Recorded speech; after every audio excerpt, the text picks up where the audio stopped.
Hey, this is Dr. Bobby Brewer, and today I want to take a moment to talk to you about prophecy and prophets. You know, in Matthew chapter 24, Jesus lays out what he calls the birth pains, meaning these are some signs of his return, and by calling them birth pains, it means that we should see an increase in their frequency and with the intensity as well. And one of those birth pains are false prophets. Jesus told us to expect false prophets, to expect false Christ even, who will have the ability to perform miracles, healings. And in addition to this, I think we can also expect to see what I'm going to call bad prophets. Now, what's the difference?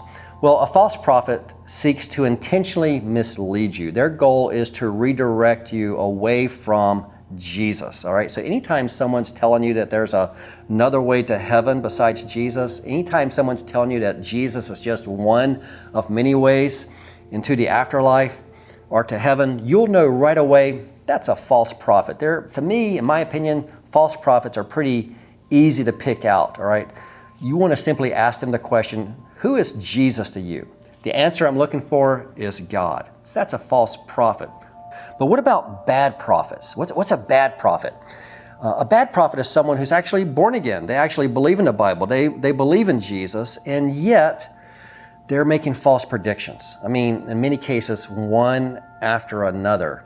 And we just saw like a proliferation of this in 2020 with so many predictions being made that didn't come to fruition, which begs the question, what happened?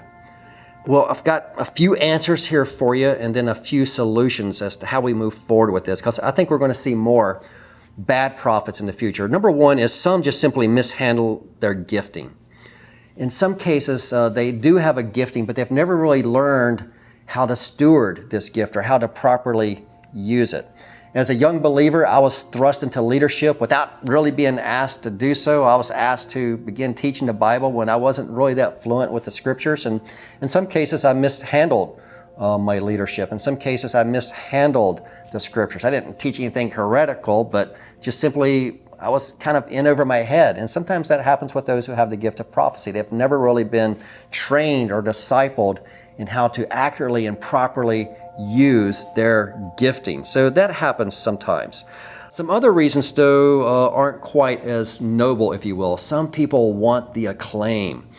Jesus said in Luke 11:43, he says, "Woe to you Pharisees, for you love the best seat in the synagogue and greetings in the marketplace." You know, much like the Pharisees who love the praise of men and who love the best seat in the house or on the platform, so do bad prophets.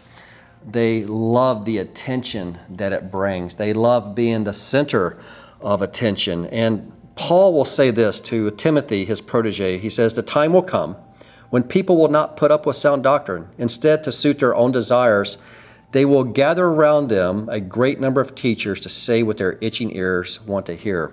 You know, sadly, this even happens within the church. People want their ears itched. What does that mean exactly? It means it's twofold. One, it means tell me what I want to hear.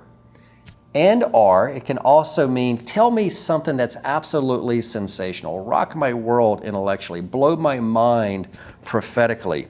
And so as a result of this need, sometimes bad prophets, they say things that really aren't from the Lord in order to satisfy the crowds and to continue to get speaking engagements and so forth.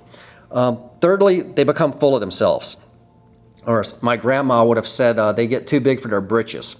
Jeremiah 14:14 says, "The Lord said to me, the prophets are prophesying lies in my name. I have not sent them or appointed them or spoken to them. They are prophesying to you false visions and the delusions of their own mind." You know, this fame and acclaim, unfortunately, it sometimes causes bad prophets to want to ooh and ah people, all right?